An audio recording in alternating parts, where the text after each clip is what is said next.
fresh off a loss here and staring a tough game in the face. You guys were at practice today. I want reports of goodness. I want to hear that they've never looked so impressive, that this has focused them in a way that really almost guarantees we're not dealing with the feelings and the anguish and the angst that come from having the bubble burst after a 4-0 start. I think a lot of people began to believe this was an undefeated season in the wake. Well, I thought it was interesting. I thought it was kind of interesting that Alex Atkins said yesterday that even they do it, because that's what we're always looking for after a loss or a emotional game, is when we go to practice. Like, what do the guys look like? You're trying to read the body language and all that. And basically, he said they do that too. Yeah, he said when they go to Sunday, it's like, is anybody late for the meetings, or is everybody wide eyed? And they loved the response they saw on Sunday. And yeah, I thought today was sharp. I mean, it was. I thought Jordan looked good. The parts I saw him throwing the football, I thought the energy was good, and I thought the coaches seemed to raise their level of intensity a little bit, maybe just in case the players needed a boost. Yeah, I mean, from Atkins to David Johnson to Norvell to other coaches really trying to make sure the energy was great going into this. I'm glad to hear that there wasn't any hangover. There ought not be. I mean, you're off to a great start of the season. I know that athletes in general can delude themselves into believing anything. They kind of have to, right? But the reality is this team's off to a very good start. They've played to their ability up to this point. I think they got caught in a situation where, you have a veteran team that's been there before against a group that is also banged up, and they got behind the 8 ball after that first drive when things began to stall and Wake put together a couple drives. I think obviously the reality set in. They did fight back. They should. That's good. You get credit for that. They're a tough team.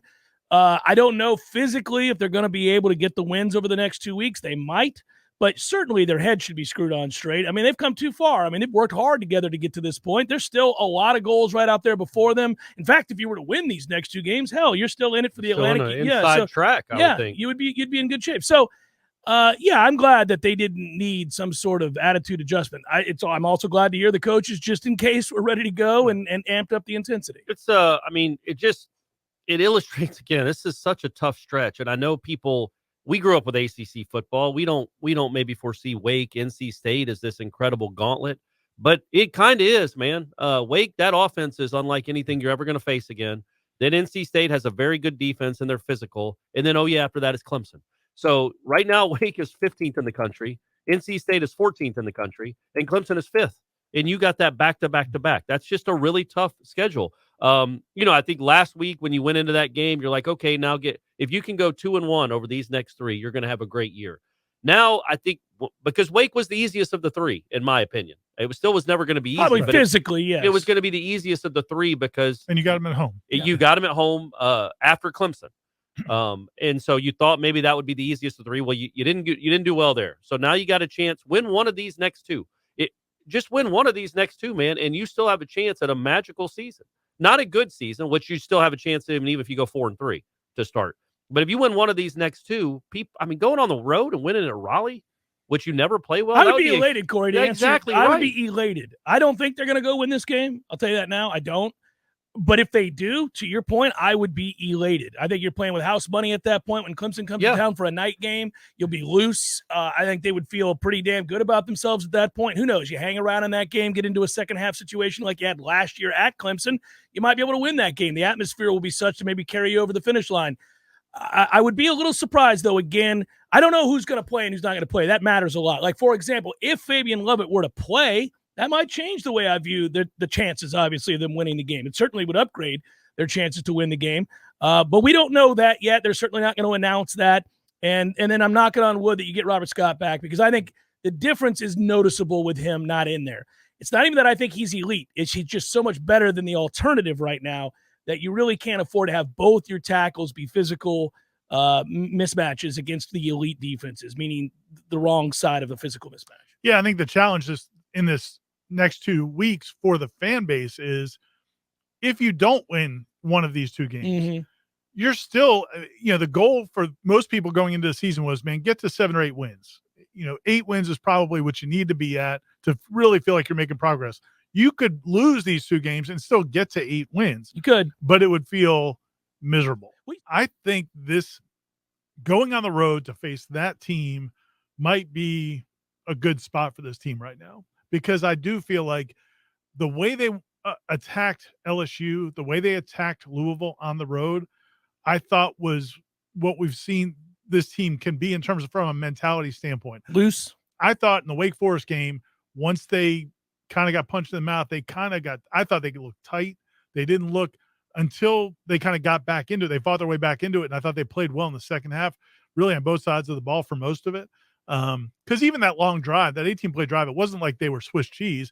It was like 3rd and 3, and they give up a 4-yard pass. It wasn't like they just, or they're in position to make plays and just don't make the play. It wasn't like they just quit, even though they had to be tired at the end of a game where Wake had the ball for 40 minutes. But I think going on the road, it might be a good spot for this team, at least early on. We'll see if they can sustain it. But I think they'll come out and play very aggressively, I think, early in this game. And they should. They should. I really don't think they have anything to lose. I mean, this is, again, a team that's up and coming, trying to find out what their ceiling is.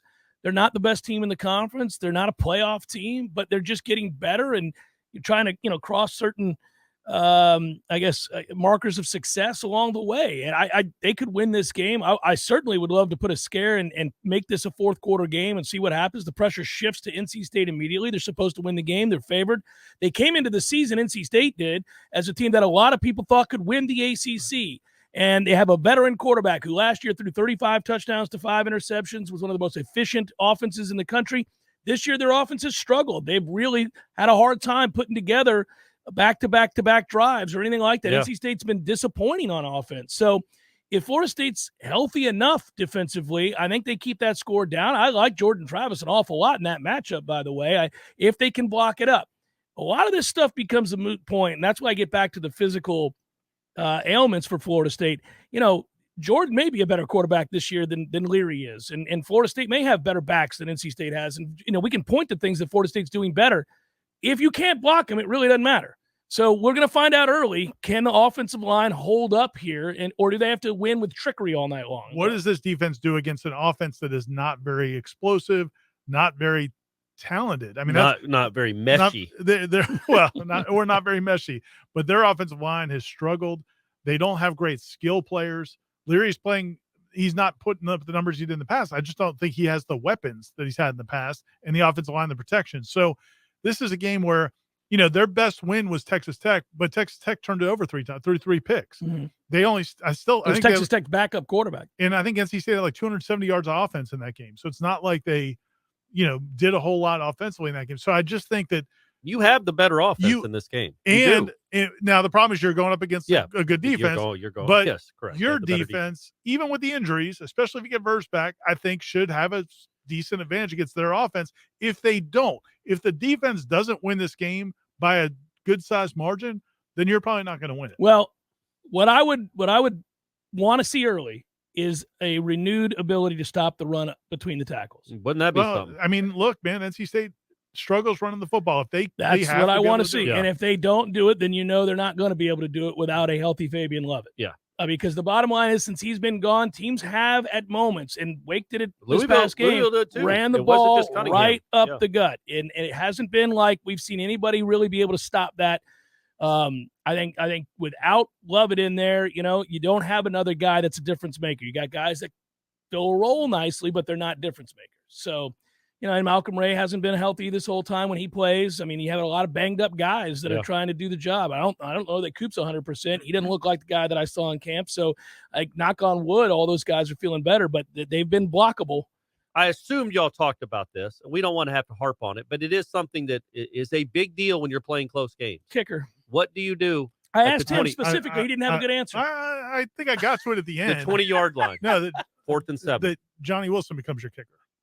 Oh. I just think, you just throw it up to him. On 2-point plays, in the red zone, 4th and 12, whatever, Johnny Wilson. That's my answer.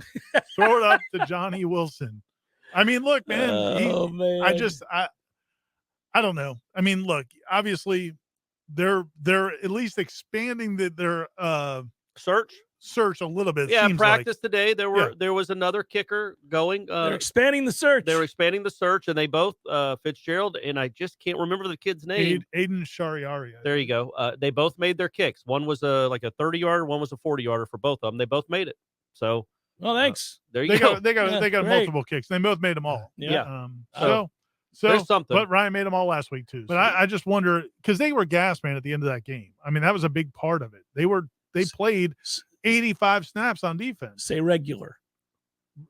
I can. Yeah, you all right, can I say got it. regular. Just hold on. Corey, Hold on. Corey coached me up. I got Just it. say regular. Corey coached me up. Well, I was about to do the same, but say Because- regular. I'm he's going doing it the straight way to I it. told him. All right, jumping well, off the, here's I'm why. going off the 10-meter board You're getting paid to do it. I didn't just do this out of nowhere. regularly. All right. But tell him what I told you to do. Regularly. Right. That's Like- what I was just about No, to do. he's not an irregular Lee. He's not a weird It's a Lee. regular He's Lee. just a regular Lee. Yeah. You see Lee walking down the street. Hey man, He's that's a regular Lee. Yeah, just that's just walking him, down Lee. there. Yeah. Thanks, Quay. I Yeah, appreciate Quay. the. Quay came in there with $5 wanting to hear Ira say it. You said it. I'm not going to try again. I'm Now- feeling Yeah, good. you're 1 for 1, man. That's great. I saw the nerves rise a little bit. But A little bit. unlike the I Florida State offense, started rat trap a little bit. unlike the Florida State offense, you gathered yourself. I'll tell you what, I think that bodes well for you. Talk about response. Like Uh, Norvell preaches response all the time. You responded to a horrific week last week. Fitz, you watching? Yeah, Hey, This is what we hey, do. This is this- what we do. yeah, yeah. This was the rematch. yeah. Ira that's right. said, I ain't going That's out a like that. 1-round TKO. Hey, yeah, I mean, it was, well, I let it go 4 last time before we threw in the towel late in Yeah, the show when yeah. we tried that last time. That's it. Throw in the towel. We're done here. This word is beating Ira's ass. So not this time around. So we could have round 3. We could have a third version of this fight. Kim calls me up on her way home, and she's like, "You can't say regularly." Oh, I love it. The And- listeners yeah, reaching out to your yeah, wife. yeah. Isn't that the best?